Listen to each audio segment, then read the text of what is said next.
नमस्कार विद्यार्थ्यांनो, माझे नाव माधुरी राजभर आहे। मी तुम्हाला हिंदी हा विषय शिकवणार आहे। आज विद्यालय तुमचं स्वागत करत आहे। आज जो आपला समोर धडा आलेला आहे व्याकरणचा, त्याचं नाव काय? क्रिया यांचा काल। काय नाव आहे तिचा? क्रिया यांचा काल। तर चला बघूया यामध्ये आपण काय पाहणार किंवा काय करणार आहे। तर चला बघून घ्या।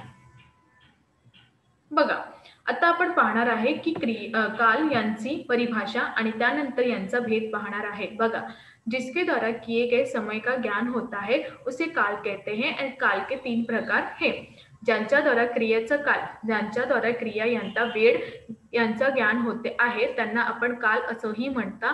आणि काल यांचा 3 भेद आहे। काल यांचे किती भेद आहे?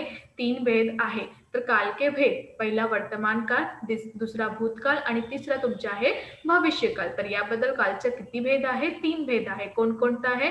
वर्तमान काल, भूतकाल आणि भविष्यकाल। तर याप्रमाणे कालाचा 3 भेद आहेत। तर चला बघून घ्या अजून काय वाचणार आहे। तर पहिला आहे आपला वर्तमान काल। पहिला काय आहे तुमचा? वर्तमान काल आहे। तर वर्तमान काल काय आहे ते आपण बघणार आहे। तर चला बघून घ्या। चल रहे समय को वर्तमान काल कहते हैं। जे समय किंवा जे वेळ आपल्याला चालत आहे त्यांना आपण वर्तमान काल असंही म्हणतं। नीटप्रमाणे ऐकून घ्या, पुन्हा सांगत आहे मी।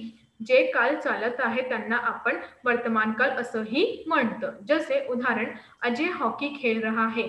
उदाहरण काय आहे? अजय हे हॉकी खेळत आहे। तर याप्रमाणे हा कार्य जे आहे ते चालत आहे त्यांना आपण वर्तमान काल असंही म्हणतं। कळलं की नाही? हो। आता आपण दुसरा पाहणार, भूतकाल। काय पाहणार आहे? भूतकाल पाहणार आहे। बीते हुए समय को भूतकाल कहते हैं। जे वेळ झालेला आहे, जे वेळ झालेला आहे त्यांना आपण भूतकाल असंही म्हणतं।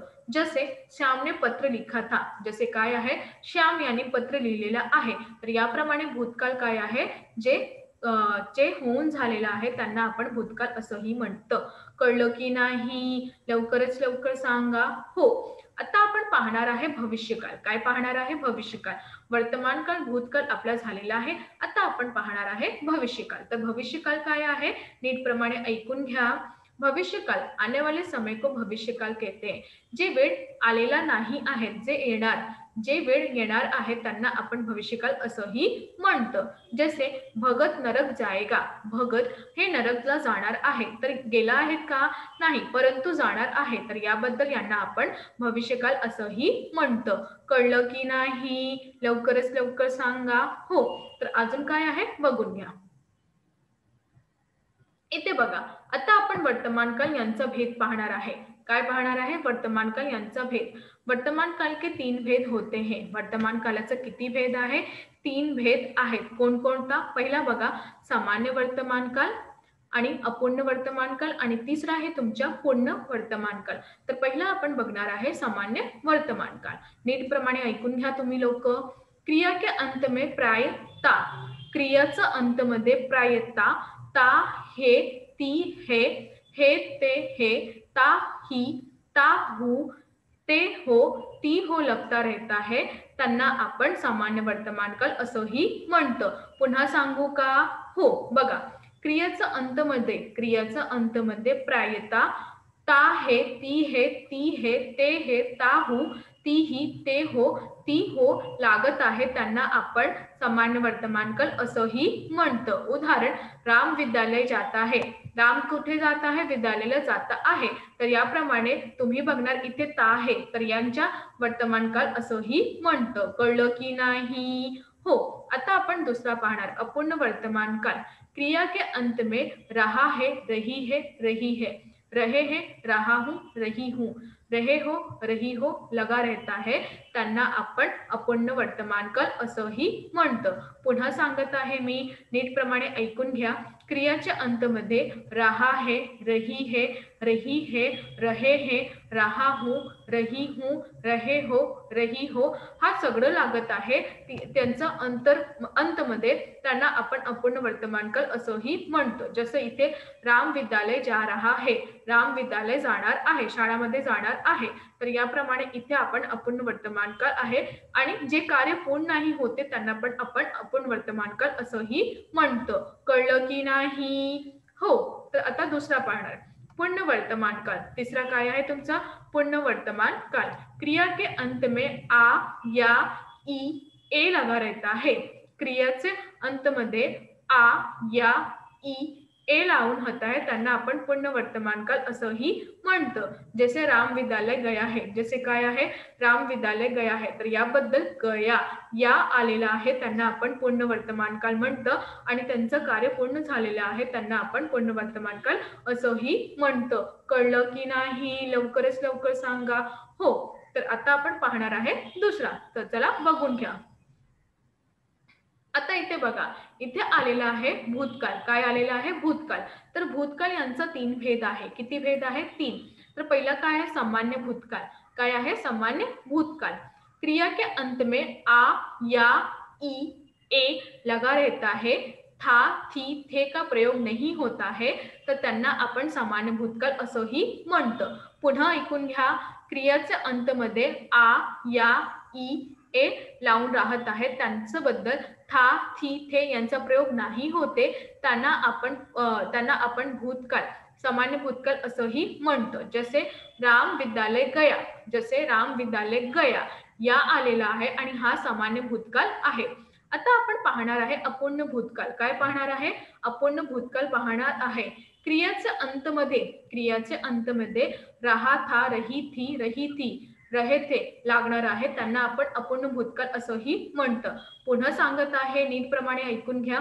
क्रियाच्या अंतमध्ये रहा था रही थी हा सगळं येऊन जाणार आहे त्यांना आपण अपूर्ण भूतकाळ म्हणतात आणि जे कार्य पूर्ण नाही होते त्यांना पण आपण अपूर्ण भूतकाळ असंही म्हणतो। जसे राम विद्यालय जा रहा था, जसे तुम्ही इथे बघणार की राम कुठे जाणार आहे? राम विद्यालय जाणार आहे, तर याप्रमाणे था हा अपूर्ण भूतकाळ आहे। आता आपण पाहणार आहे तिसरा पूर्ण भूतकाळ। काय पाहणार आहे? तिसरा पूर्ण भूतकाळ। क्रियाच्या अंतमध्ये आ या ई ए था थी थे लगा रहता है त्यांना आपण पूर्ण भूतकाळ असंही म्हणतात। जसे राम विद्यालय गया था आणि हा कार्य पूर्ण नाही पूर्ण झालेला आहे त्याबद्दल त्यांना आपण भूतकाळ असंही म्हणतो। कळलं की नाही? हो, तर चला अजून बघून घ्या। आता आपल्या समोर आलेला आहे भविष्यकाळ। काय आलेला आहे? भविष्यकाळ आलेला आहे।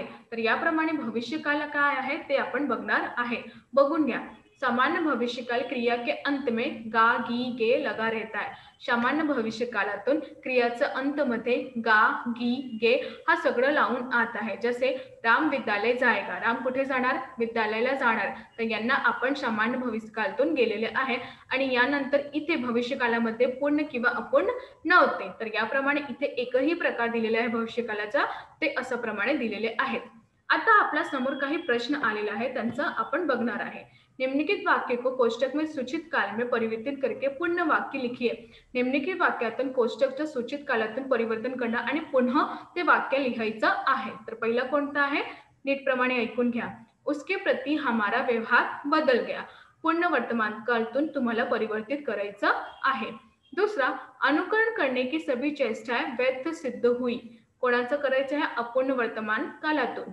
तिसरा, बालक उछल रहा था। कुठे? सामान्य वर्तमान कालातून परिवर्तन करायचं आहे। चौथा, उसने अभी अपना रवैया बदल दिया। सामान्य भविष्य कालातून परिवर्तित करायचं आहे। पाचवा, उसके पिता ने व्यवसाय किया। अपूर्ण भूतकालातून परिवर्तन करायचं आहे। आणि इथे सहावा, ठीक 2 महीने हुए। ठीक 2 महीने हुए तो सामान्य भूतकालातून परिवर्तन करायचं आहे। डॉक्टर भटनागर सुबह उठ गए। सामान्य भविष्य कालातून परिवर्तन करायचं आहे। वह घर जाता है। पूर्ण वर्तमानातून परिवर्तन करायचं आहे। वायरलेस ने सूचना दे दी जाएगी। पूर्ण भूतकालातून परिवर्तन करायचं आहे। संदेश रिकॉर्ड करके भेजने का अनुमति दी गई है। सामान्य भविष्य कालातून परिवर्तन करायचं आहे। अमरू आता हुआ दिखाई दिया। अपूर्ण वर्तमान कालातून अमरू बिल्ली को बाहर छोड़ने जा रहा था। पूर्ण भूतकालातून परिवर्तन करायचं आहे। तर चला अजून काय आहे बघून घ्या। इथे त्यांचं उत्तर मी दिलेले आहे ते आता आपण पाहणार आहे। नीटप्रमाणे ऐकून घ्या। पहिला, उसके प्रति हमारा व्यवहार बदल गया था, तर इथे था आलेला आहे। दूसरा, अनुकरण करने की सभी चेष्टाएं व्यर्थ सिद्ध हो रही है। तीसरा, बालक उछलता है। चौथा, वो भी अपना रवैया बदल देगा। आणि पांचवा, उसके पिता व्यवसाय कर रहे थे। इथे ठीक 2 महीने हुए आणि इथे तुमचा 7वा डॉक्टर भटनागर सुबह उठ जाएंगे. इथे 8वा वो घर गया है. याबद्दल वायरलेसने सूचना दे दी गई थी. आणि इथे संदेश रिकॉर्ड कर भेजने की अनुमति दे दी जाएगी. आणि इथे अमरू आता हुआ दिखाई दे रहा है. आणि इथे अमरू बिल्ली को बाहेर छोडने गया था. तर याबद्दल तुम्ही पाहणार की यांचं उत्तर मी तुम्हाला इथे दिलेली आहे. तर अजून काय आहे ते बघून घ्या. तर चला बघून घ्या. इथे अजून काही प्रश्न दिलेले आहेत त्यांचा आपण बघणार आहे. निम्नलिखित वाक्यों में काल पहचानिए और उसके कोष्टक में लिखिए. आता तुम्हाला काय करायचं, काल पहचानायचं आहे आणि त्यांना कोष्टक मध्ये लिहायचं आहे. तर पहिला काय आहे, पहिला इस बच्चे को कहाँ ले जा रहे हैं. या मुलांना कुठे तुम्ही घेऊन जाणार आहे. दुसरा, ठाणेदारने अमरू की कलाई पकडली. ठाणेदार यांनी अमरूची कलाई पकडलेली आहे. तिसरा, रिक्शे पर बाजार जा रहा था. रिक्शे यातून ते बाजार जायचा होता. आणि चौथा, मेरे पास न जाने कितने बुलावे आते हैं. माझ्याकडे न जाणे किती बुलावे येत आहेत. पाचवा, क्रांती बाजार गई है. क्रांती कुठे गेलेली आहे, बाजारातून गेलेली आहे.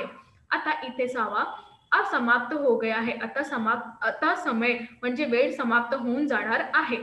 आता सुनार के दुकान से दोनों झुमके लाई थी.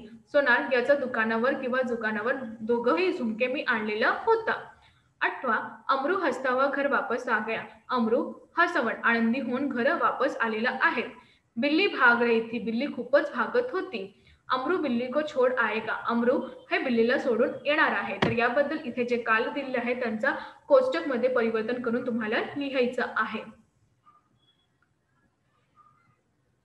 बघा, त्यांचं उत्तर मी इथे दिलेले आहे ते आपण आता बघणार आहे. पहिला अपूर्ण वर्तमान काळ, दुसरा सामान्य भूतकाळ आणि तिसरा अपूर्ण भूतकाळ, चौथा सामान्य वर्तमान काळ, पाचवा सामान्य भूतकाळ आणि इथे 6वा पूर्ण वर्तमान काळ, इथे पूर्ण भूतकाळ आणि इथे सामान्य भूतकाळ, अपूर्ण भूतकाळ, सामान्य भविष्यकाळ. तर त्यांचे उत्तर मी इथे दिलेले आहे. तुम्ही नीट प्रमाणे ऐकून घ्यायचं आणि सगळं लिहून घ्यायचं. कळलं की नाही? हो. तर आज आम्ही काय शिकलो, आज आम्ही शिकलो की काल यांची परिभाषा पाहिले, त्यांचे प्रकार पाहिले आणि त्यांचे काही प्रकाराचा अर्थ पण पाहिले की कशा प्रमाणे त्याला आपण जाणू शकत आहे. नीट प्रमाणे सगळं ऐकून घ्यायचं आणि व्यवस्थित प्रमाणे लिहून घ्यायचा आणि त्यांचा चार्ट पण बनवून घ्यायचा. जेव्हा तुम्ही चार्ट बनवून घेणार आहे तेव्हा तुम्हाला लवकरच लवकर समजणार आहे किंवा कळणार आहे. तर याबद्दल मी तुम्हाला सांगणार आहे, त्यांच्या सर्व जे दिलेले आहे त्यांच्या नेहमीप्रमाणे ऐकून घ्या आणि लिहून घ्या. जेव्हा तुम्ही सगळं व्यवस्थित नीट प्रमाणे करणार तेव्हा हे तुम्हाला कळणार आहे. तर याबद्दल मी तुम्हाला परत एक सांगत आहे, सगळं व्यवस्थित परिभाषा हा सगळं महत्त्वाची गोष्टी आहे. ते परिभाषा पाहून तुम्हाला कसं वाटते किंवा कसं प्रमाणे तुम्ही त्यांचा अर्थ बघितले आणि आपण हे पण बघितले, एक नवीन गोष्टी बघितले की जसं की सर्व सामान्य काळ, भूतकाळ आणि भविष्यकाळ आणि वर्तमान काळ बद्दल त्यांचे जे प्रकार आहे त्याबद्दल आपण पाहिले की जसं था थेती आहे तर कसं प्रमाणे आहे, रही रहे आहे तर कसं प्रमाणे, हा सगळं आपण पाहिलेले आहे. तर मी तुम्हाला परत तेही सांगत आहे, नीट प्रमाणे ऐकून घ्या आणि सर्व जे वाचन करून घ्या तेव्हाही तुम्हाला कळणार आहे. कळलं? हो. धन्यवाद.